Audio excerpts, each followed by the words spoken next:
Dan Tuhan akan menjaga firman-Nya. Tapi Tuhan juga memberikan syarat supaya janji kemenangan menjadi milik Israel jika. Disinilah orang banyak tidak bisa memahami akan pesan ini juga. Kita kan udah hidup dikasih karunia. Jadi nggak ada lagi Taurat. Memang tidak ada Taurat. Karena kita juga tidak ingin mencampurkan Taurat dan kasih karunia. Tapi Tuhan memperbesar hukum Taurat. Dengan kaca pembesar. Pesan ini memperbesar. Amin. Sehingga kita bisa melihat detail. Haleluya. Sehingga hal itu akan membuat masing-masing orang percaya menjadi sensitif. Sensitif kepada Roh Kudus dan sensitif kepada dosa. Karena Anda dan saya secara tubuh terestrial, jasmani, masih di lingkungan dosa. Karena dunia ini timbunan dosa. Dan kita ada di sini saat ini.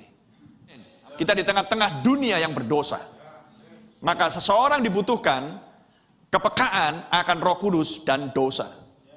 Amin. Itulah sebabnya dibutuhkan kaca pembesar untuk bisa melihat firman ini dengan lebih detail. Dan kita berada di zaman kesempurnaan telah tiba.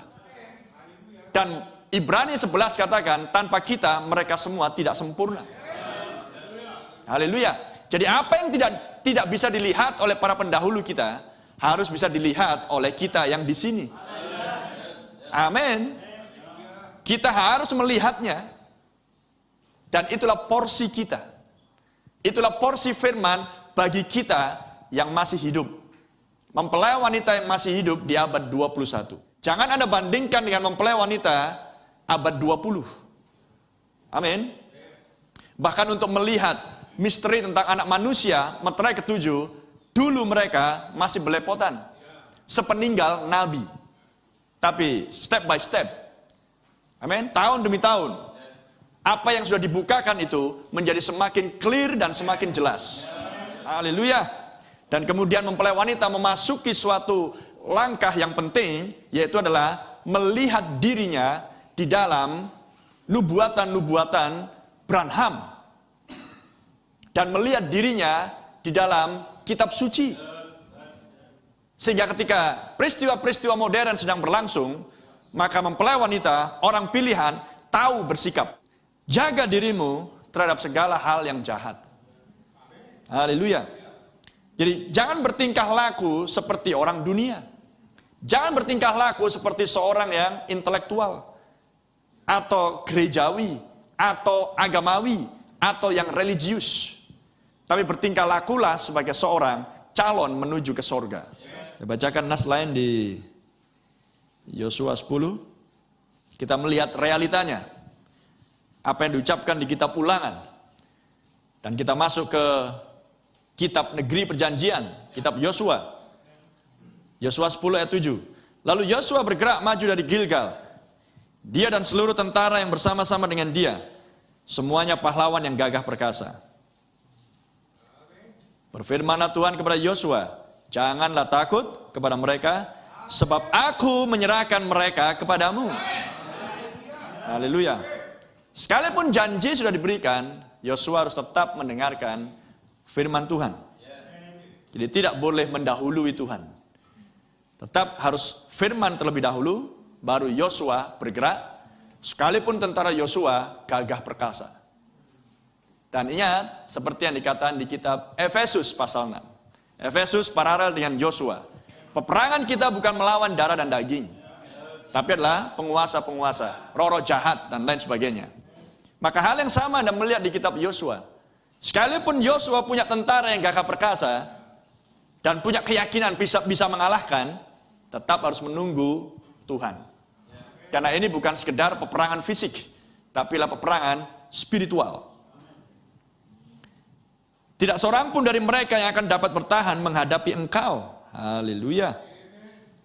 Lalu Yosua menyerang mereka dengan tiba-tiba setelah semalam-malaman bergerak maju dari Gilgal. Dan Tuhan mengacaukan mereka di depan orang Israel. Yosua kan? Tuhan yang mengacaukan musuh. Tentara musuh. di depan orang Israel. Sehingga Yosua menimbulkan kekalahan yang besar di antara mereka dekat Gibeon, mengejar mereka ke arah pendakian Bet Horon, dan memukul mereka mundur sampai dekat Azeka dan Makeda. Sedang mereka melarikan diri di depan orang Israel dan baru di lereng Bet Horon, maka Tuhan melempari mereka dengan batu-batu besar dari langit. Yosua kah? Oh, Tuhan. Sampai ke Azeka sehingga mereka mati. Yang mati kena hujan batu itu ada lebih banyak dari yang dibunuh oleh orang Israel dengan pedang. Tuhan ingin membuktikan firman-Nya sendiri. Haleluya. Supaya umat Israel tahu bahwa ini bukan kamu yang berperang, tapi aku. Aku yang membuat perjanjian, aku yang mengadakan perjanjian, dan kamulah umat perjanjianku. Untuk kamu bisa menang, taati firmanku. Tunggu aku, karena aku yang menyertai engkau, dan akan membuat musuh-musuhmu dikalahkan, dan kamu akan menduduki negeri perjanjian tersebut.